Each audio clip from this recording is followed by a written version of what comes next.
Hi, hello, வணக்கம் மக்களே! Welcome back to my channel. இன்னைக்கு ஒரு சூப்பரான கிரைம் த்ரில்லர் படத்த பத்தி தான் பார்க்க போறோம். இந்த படத்தோட பேரு பரோல். ரொம்பவே இன்ட்ரெஸ்டிங்கா இருக்கும். நான் கூட என்னமோ ஏதோன்னு நெனச்சுக்கிட்டு தான் இந்த படத்த பார்த்தேன். ஆனா ரொம்பவே இன்ட்ரெஸ்டிங்கா இருந்துச்சு. வாங்க டைம் வேஸ்ட் பண்ணாம நம்பளும் இந்த படத்துக்குள்ள போகலாம். இவரு தான் நம்ப படத்தோட ஹீரோ. நான் இவர ஹீரோனே சொல்லிக்கிறேன். நம்ப ஹீரோக்கு ஒரு தம்பி இருக்காரு. ஸோ இவரு தான் ஹீரோவோட தம்பி. இவங்க 2 பேருமே இந்த படத்துல மெயின் லீடு தான். ஸோ நம்ப ஹீரோ அண்ட் ஹீரோவோட தம்பியோட அம்மா இவங்க தான். ஹீரோவோட அம்மாவ ஒரு நபர அழைச்சுக்கிட்டு எங்கேயோ போயிட்டுருக்காங்க. ஹீரோவோட தம்பியும் எங்கம்மா போறேன்னு கேட்குறப்ப, ஜெயில்ல இருக்க உன் அண்ணன பெயில்ல எடுக்கலான்னு போயிட்டுருக்கேன்னு சொல்லவும், அவனெல்லாம் ஒன்னும் எடுக்க வேணாம். அவன் என்ன கொலை பண்ணிட்டு தானே உள்ள போயிருக்கான். ஜெயில்லயே கிடக்கட்டும்னு சொல்லிட்டு அவங்க அம்மாவ திட்டுறாரு. இருந்தாலும் அவன் பாவம்டா, ஜெயில்லயே எவ்வளோ நாள் தான் இருப்பான். பரோல்ல எடுத்தா 4 பேரோட பேசுவான், பழகுவான்னு சொல்லிட்டு இருக்கப்ப, நம்ம ஹீரோவோட தம்பியும் டென்ஷன் ஆகி அதெல்லாம் அவன ஜெயில்லேருந்து எடுக்க வேணாம்னு சொல்லிட்டு அவங்க அம்மா வேகமா தள்ளி விட்டுட்டு அங்கேருந்து வேலைக்கு போயிடுறாரு.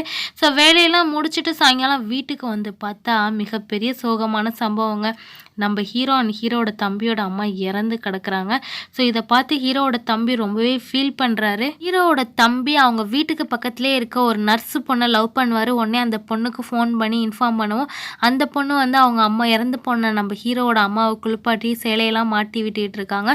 இங்கே நம்ம ஹீரோவோட தம்பியோ சொந்தக்காரவங்க எல்லாருக்குமே அவங்க அம்மா இறந்ததை பற்றின தகவலை சொல்லிக்கிட்டு இருக்காரு. அது மட்டும் இல்லாமல் ஹீரோவோட தம்பி இன்னொருத்தவங்களுக்கும் ஃபோன் பண்ணுறாங்க. இவங்க யாருன்னு பார்த்தீங்கன்னா வக்கீல். ஸோ இவங்களுக்கு ஃபோன் பண்ணி இந்த மாதிரி அம்மா தவறிட்டாங்கங்கிற விஷயத்த சொல்லவும், அந்த வக்கீலும் உங்கள் அண்ணன்ட்ட நான் இன்ஃபார்ம் பண்ணிடுறேன், உங்கள் அண்ணனை பெயில் எடுக்கணுமா என்னன்னு கேட்குறப்ப, பெயிலெல்லாம் எடுக்க வேணாம், இதை மட்டும் இன்ஃபார்ம் பண்ணிடுங்கன்னு சொல்கிறாங்க. ஸோ நம்ம ஹீரோவோட தம்பிக்கு அவங்க அண்ணனை சுத்தரா பிடிக்காதுன்னு இந்த விஷயத்து மூலமாகவே நமக்கு தெரியுது. ஹீரோவோட தம்பியும் எனக்கு ஏன் அண்ணனை பிடிக்காதுங்கிறதுக்கான ஒரு எக்ஸ்ப்ளனேஷன் உங்களுக்கு சொல்கிறேன்னு சொல்லிட்டு சொல்ல ஆரம்பிக்கிறாரு. ஆக்சுவலி அதுக்கான முதல் காரணம் எங்கள்கிட்ட இருக்க இந்த ஒரே ஃபேமிலி ஃபோட்டோ தான். இந்த ஃபேமிலி ஃபோட்டோவை நல்லா பாருங்கள், எங்கள் அம்மாவோட 2 கையுமே என் அண்ணனை தான் பிடிச்சிருக்கு. நான் தனியாக நிற்கிறேன். ஸோ இதுலேருந்தே தெரியும் நான் என் அண்ணனை வெதுக்கிறதுக்கான முதல் காரணம் இது ஒன்றுன்னு சொல்லிட்டு மீதி கதையும் சொல்ல ஆரம்பிக்கிறாரு. வாங்க அவர் கூட சேர்ந்து நம்மளும் இந்த கதையை கேட்கலாம். நம்ம ஹீரோவோட அம்மாவுக்கும் அப்பாவுக்கும் அடிக்கடி தகராறு நடந்துக்கிட்டே இருக்கும். ஸோ இந்த மாதிரியான குடும்ப பிரச்சனையால் நம்ம ஹீரோவோட அப்பா தூக்கு போட்டு தற்கொலை பண்ணிக்குவார். அதுக்கப்புறம் ஹீரோவோட அம்மா தான் ஒரு ஆளாக அவங்க 2 பசங்களையுமே பாதுகாத்து வளர்த்துட்டு வந்தாங்க. ஸோ இப்படி நம்ம ஹீரோவோட அம்மா ஒரு இடத்துல வேலை பார்க்குறப்ப அங்கே ஒரு நபர் அவங்க ஹீரோவோட அம்மாவை தப்பான கண்ணோட்டத்தில் பார்க்கவுமே இதை பார்த்து டென்ஷனான நம்ம ஹீரோ ஒரு கல்லை எடுத்து அந்த ஆள் மேலே போடுவார். ஸோ அது ரொம்ப பெரிய கல்லுங்கிறனால அந்த நபர் அங்கேயே மண்டை உடஞ்சி இறந்து போயிடுவார். இதனால் நம்ம ஹீரோவை சிறுவர் சீர்திருத்த பள்ளியில் சேர்த்துருப்பாங்க. ஸோ ஜெயிலுக்கு போன நம்ம ஹீரோவும் அங்கே கூட சும்மா இல்லாமல் அங்கே ஒரு 3 பசங்களை கொலை பண்ணியிருப்பார். ஸோ இப்படி ஜெயிலே இருந்து ஒரு 21 வயசுக்கு அப்புறம் தான் வெளில வராரு. வெளில வந்த அவருக்கு கொலை பண்ணுறதே ஒரு தொழிலாகவும் மாறிடுது. காசுக்காக நிறைய கொலைகளை பண்ண ஆரம்பிக்கிறாரு. ஸோ இதனால் அவர் மீண்டும் ஜெயிலுக்கு போகிறாரு. ஸோ இப்படி ஜெயிலில் இருக்கவரை ஒரு வக்கீலை வச்சு பெயிலில் எடுக்கலாமேன்னு சொல்லி ட்ரை பண்ணால் அந்த வக்கீலையுமே ஒரு கல்லால் அடித்து மண்டையை உடச்சிடுறாரு. ஆனால் அந்த வக்கீலோட உயிருக்கு எந்த சேதாரமும் இல்லை. ஸோ இந்த காரணங்களால தான் நான் என் அண்ணனை வெறுக்கிறேன்னு சொல்லிட்டு தம்பி அவரோட ஃப்ளாஷ்பேக்கை முடிக்க நம்ம ஹீரோவோட ஃப்ரெண்ட்ஸ் எல்லாருமே ஹீரோவோட தம்பிக்கிட்ட வந்து பிரச்சனை பண்ணிக்கிட்டு இருக்காங்க. எப்படிடா உங்கள் அண்ணன் இல்லாமல் நீ உங்கள் அம்மாவோட பாடியை எடுத்து கொல்லி வைப்ப, எப்படியும் மூத்த பையன் தான் வந்து அவங்க அம்மாவுக்கு கொல்லி வைக்கணும், உங்கள் அம்மாவோட பாடியை நாங்கள் எடுக்க விட மாட்டோம், நீ முதல்ல உங்கள் அண்ணனை எப்படியாவது ஜெயிலேருந்து வெளில கொண்டு வரதுக்கான வழியை பாருன்னு சொல்லி இவங்க பிரச்சனை பண்ணவும், ஸோ ஹீரோவோட தம்பியோ வேறு வழி இல்லாமல் அவங்க அண்ணனை பெயிலில் எடுக்கலாங்கிற ஒரு முடிவுக்கு வராரு. ஆக்சுவலி நம்ம ஹீரோவோட ஃப்ளாஷ்பேக்காக அவங்க தம்பியோட பாயிண்ட் ஆஃப் வியூலேருந்து தானே பார்த்தோம். இப்போ ஹீரோவோட ஃப்ளாஷ்பேக்காக அவங்களோட ஃப்ரெண்ட்ஸோட பாயிண்ட் ஆஃப் வியூலேருந்து பார்க்கலாம். ஆக்சுவலி நம்ம ஹீரோ வந்து சின்ன வயசில் பண்ண கொலை வந்து தெரியாமல் கோவத்தில் பண்ணியிருப்பாரு. ஸோ அவங்க அம்மாவை தப்பான கண்ணோட்டத்தில் ஒரு நபர் பார்க்குறாருன்னு தெரிஞ்ச உடனே கோவத்தில் ஒரு கல்லை எடுத்து அவர் மேலே போட்டிருப்பாரு. அது ரொம்பவே பெரிய கல்லுங்கிறனால அவருக்கு பலத்த காயம் ஏற்பட்டு அவர் இறந்துருப்பாரு. ஸோ அதுக்கப்புறம் சிறுவர் சீர்திருத்த பள்ளியில் நம்ம ஹீரோவை சேர்த்து விட்டுருப்பாங்க. ஸோ அங்கே போய் அவர் நல்லா தான் இருந்திருப்பார். அங்கே இருக்க பசங்கள்லாம் நம்ம ஹீரோவை சேர்ந்து ரேப் பண்ணியிருப்பாங்க. ஸோ அந்த வழி தாங்க முடியாமல் தான் கோவத்தில் அவங்க எல்லாரையும் திரும்ப அடிக்கிறப்ப அந்த 3 பேர் இறந்து போயிருப்பாங்க. அதுக்கப்புறம் நம்ம ஹீரோ ஒரு வக்கீலே கல்லால் அடித்தாருன்னு கேள்விப்பட்டோம் இல்லையா, அது வந்து வேறு எந்த காரணமும் கிடையாதுங்க. அந்த வக்கீல் நம்ம ஹீரோவோட அம்மாவை கெட்ட வார்த்தையால் திட்டிருப்பாரு. ஸோ இதனால தான் கோவத்தில் அந்த வக்கீலையே கல்லால் அடிச்சிருப்பாரு நம்ம ஹீரோ. ஜெயிலேருந்து வெளில வந்ததுக்கப்புறம் நம்ம ஹீரோ ஏதாவது ஒரு நல்ல வேலையை தேடி பார்க்கலாமேன்னு சொல்லிட்டு தான் நிறையா பேர்கிட்ட போய் வேலைக்கு கேட்டிருப்பாரு. ஸோ நம்ம ஹீரோ ஜெயிலேருந்து வந்தவருங்கிறனால யாருமே வேலை கொடுத்துருக்க மாட்டாங்க. ஸோ அதனால தான் வேறு வழி இல்லாமல் காசுக்காக கொலை பண்ணுற வேலையை சூஸ் பண்ணியிருப்பாரு. இந்த விஷயம்லாம் தெரிஞ்ச ஹீரோவோட அம்மாவோ ஹீரோ கிட்ட இனிமேல் இந்த கொலையெல்லாம் பண்ணக்கூடாதுன்னு சொல்லி சத்தியம் வாங்கியிருப்பாங்க. ஸோ அதுக்கப்புறம் ஹீரோ எந்த கொலையும் பண்ணாமல் அவர் பாட்டுக்கு அவர் உண்டு அவர் வேலை உண்டுன்னு தான் இருந்திருப்பாரு. இந்த மாரி காசு வாங்கிட்டு கொலை பண்றவங்களுக்கு நெறைய விரோதிகள் இருப்பாங்க இல்லையா? ஸோ அந்த மாரி ஒரு 4, 5 பேரு நம்ம ஹீரோவ சுத்து போட்டு கொலை பண்ணலான்னு ட்ரை பண்றப்ப, அங்க வந்து தென்றலுங்கிற ஒரு பொண்ணு அந்த சிச்சுவேஷன்ல நம்ம ஹீரோவ பார்த்து ஐ லவ் யூன்னு சொல்றா. ஸோ இதெல்லாம் அங்க ஹீரோவ கொல்ல வந்த ஆளுங்க பார்த்து கொஞ்ச நேரம் கவனம் சிதறுவாங்க.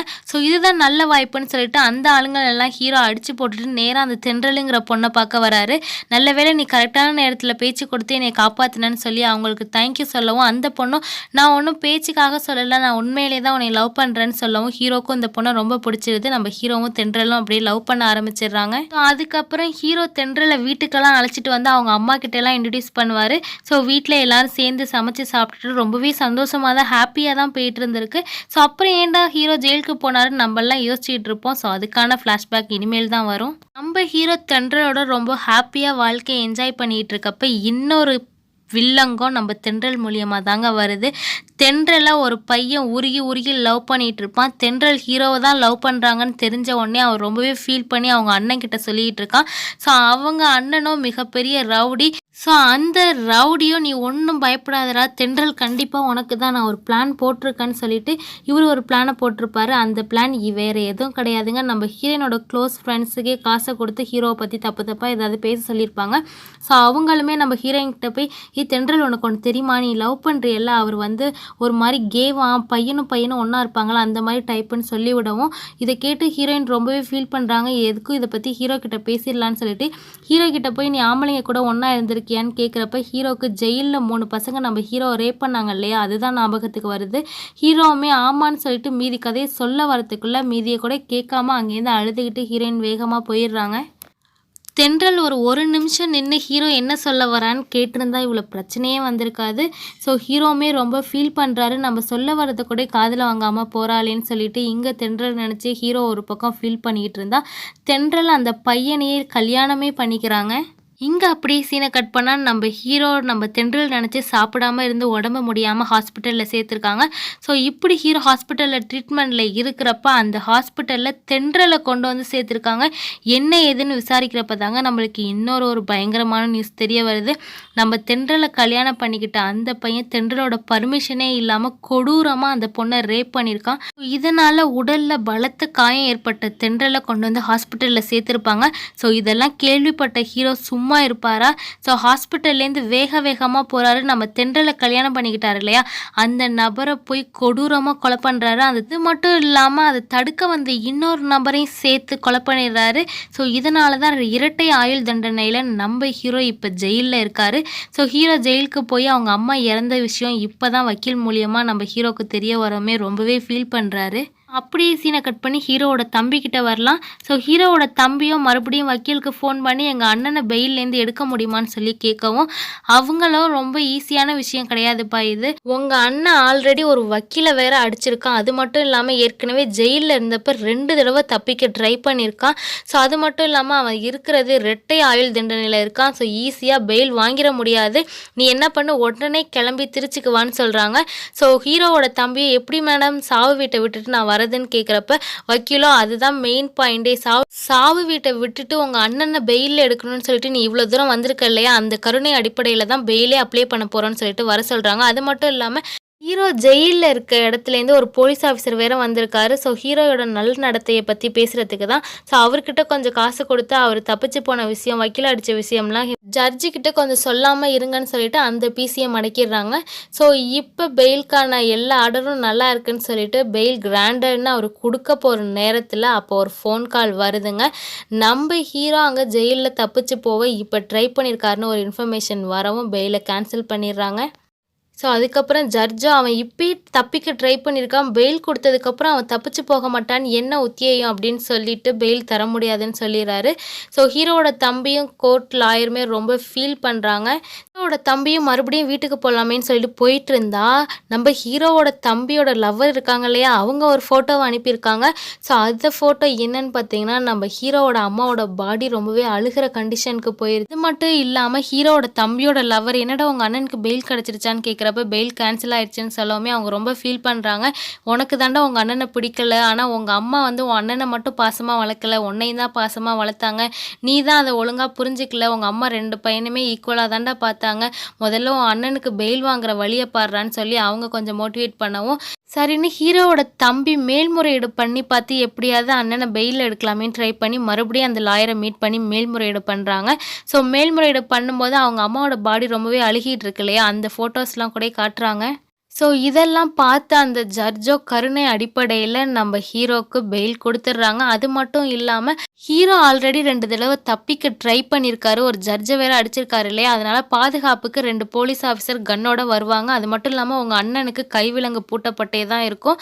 24 மணி நேரம் தான் பெயில்னு சொல்லி கண்டிஷனோட நம்ம ஹீரோவை வெளில விடுறாங்க. ஸோ ஹீரோவும் நல்லபடியாக வெளில வந்துட்டார். ஸோ வெளில இன்னொரு பிரச்சனை இருக்குது. நம்ம ஹீரோ வந்து தென்றலோட கல்யாணம் பண்ணிக்கிட்ட அந்த ஹஸ்பண்டை கொன்னார் இல்லையா, ஸோ அவனுக்கு ஒரு அண்ணன் இருக்கான். அவன் பெரிய ரவுடி. அவன் வேற நம்ம ஹீரோ ஜெயிலேருந்து வெளில வந்ததுக்கப்புறம் ஹீரோவை கொன்னே ஆகணுங்கிற ஒரு முடிவோடு இருக்கான். இங்கே ஒரு பக்கம் ஹீரோவோட தம்பியும் நான் ரெஸ்ட் ரூம் போயிட்டு வரேன்னு சொல்லிட்டு காட்டு பக்கத்து போனவர் ஆளே காணோம். ஸோ இதனால் பதறி அடிச்சுக்கிட்டு நம்ம ஹீரோ காட்டுக்குள்ளே தேடி போனால் நம்ம ஹீரோவோட தம்பியை தென்றலில் கல்யாணம் பண்ணிக்கிட்டார் இல்லையா, அவரோட அண்ணன் நம்ம ஹீரோவோட தம்பியை கொல்ல ட்ரை பண்ணுறாரு. இதே மாதிரி தானடா உன்னோட அண்ணன் என் தம்பியை கொலை பண்ணா, அதே மாதிரி உன்னை கொல்லாமல் விட மாட்டேனான்னு சொல்லிட்டு நம்ம ஹீரோவோட தம்பியை ஒரு பக்கம் கொல்ல ட்ரை பண்ணிட்டு இருந்தா நம்ம ஹீரோவோட தம்பி எல்லாரையும் அடிச்சு போட்டு தப்பிச்சு வந்துடுறாரு. ஸோ அதுக்கப்புறம் ஹீரோவும் ஹீரோவோட தம்பியும் அவங்க அம்மாவோட பாடியை பார்க்கலாமேன்னு போய் பார்த்தா அவங்க அம்மாவோட பாடியில் தலையே இல்லை, யாரோ ஒருத்தவங்க தலையை வெட்டி வச்சுருக்காங்க. ஸோ இதை பார்த்தோன்னே இவங்க 2 பேருக்கும் எப்படி இருக்கும், அந்த தலையை வெட்டினவொன்னே கொல்லாமல் விடக்கூடாதுன்னு சொல்லிட்டு 2 பேரும் வெறியோடு சுற்றிக்கிட்டு இருக்காங்க. ஸோ இப்படி இருக்கப்ப நம்ம ஹீரோவோட தம்பியை லவ் பண்ணுற லவ்வர் இருக்காங்க இல்லையா, அந்த பொண்ணு வந்து நம்ம ஹீரோ கிட்ட பேசுது. நான் உங்கள்கிட்ட ஒரு முக்கியமான விஷயத்த சொல்லணும். உங்கள் தம்பி யதார்த்தமாக தென்றல் வீட்டு சைடு போகிறப்ப தென்றல் உங்கள் தம்பியை கூப்பிட்டு ஒரு முக்கியமான விஷயம் சொன்னாங்களாம். உங்களை இதுக்கு மேலே மேற்கொண்டு எந்த கொலையும் பண்ண வேணான்னு சொல்லு, உங்கள் அண்ணன் கூட நான் ஒரு நாளாவது வாழ்ந்தாகணும், அதுக்காக தான் என் உயிரை கையில் பிடிச்சிக்கிட்டு இருக்கேன்னு சொல்லி தென்றல் ரொம்பவே ஃபீல் பண்ணி சொன்னான்னு சொல்லி கேள்விப்பட்ட உடனே ஹீரோக்கு மனசே மாறிடுது. கொலை பண்ணுங்கிற எண்ணம் எல்லாமே அடங்கி போயிடுது. இங்கே வெறியோட ஒரு பக்கம் ஹீரோவோட தம்பி தேடிட்டு இருந்தார் இல்லையா, அவரையும் போய் சமாதானப்படுத்தி இதெல்லாம் நமக்கு வேணாண்டா, நீயும் கொலை பண்ணிட்டீங்கன்னா நீயும் என்ன மாதிரியே ஜெயிலுக்கு போய் நான் படுற கஷ்டத்தையெல்லாம் நீ படணும்னு சொல்லிட்டு தம்பிக்கு ஹீரோ அட்வைஸ் பண்ணிகிட்டு இருக்காரு. அதுக்கப்புறம் ஹீரோவோட தம்பி அவரோட வாழ்க்கையை பார்த்துட்டு அவர் பாட்டுக்கு வாழ்ந்துகிட்டு இருக்காரு. ஹீரோவுமே ஜெயிலில் நல்லடத்தையில் இருக்க ஆரம்பிக்கிறாரு. ஸோ இந்த மாதிரி ஜெயிலில் இருக்க கைதிகள்லாம் நல்லடத்தையில் இருந்தாங்கன்னா அவங்களோட ஆயுள் தண்டனை முடிகிறதுக்குள்ளே அவங்கள ரிலீஸ் பண்ணிடுவாங்க. இதோட இந்த படமும் முடியுது. Thank you so much friends.